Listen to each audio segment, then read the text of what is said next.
Samantala, pinalagaan ni Davao 1st District Congressman Paulo Duterte ang Kamara matapos sabihin ng DPWH na meron umunong 51 billion pesos na pondo sa Davao para sa flood control projects. Ang karagdagang detalye sa report ihahatid ni Giselle Simon. Giselle?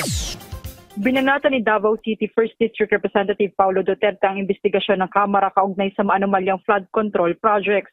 Ito ay matapos na banggit sa pagdinig ni DPWH Undersecretary Maria Catalina Cabral na halos 51 bilyong piso na na-allocate para sa infrastructure projects sa distrito ni Duterte sa Davao. Mula 2020 hanggang 2022 sa huling bahagi ng termino ng kanyang ama na si dating Pangulo Rodrigo Duterte, sa inilabas na statement ni Paulo Duterte, kinu-questionable niya ang biglaang paglilihis na usapan patungo sa kanya sa halip na harapin ang mga opisyal ng DPWH na umamin sa pagbibigay ng payola. Iginit din ni Duterte na ginagamit lamang ang pamilya nila at ang Davao City para malihis ang isyu sa korupsyon.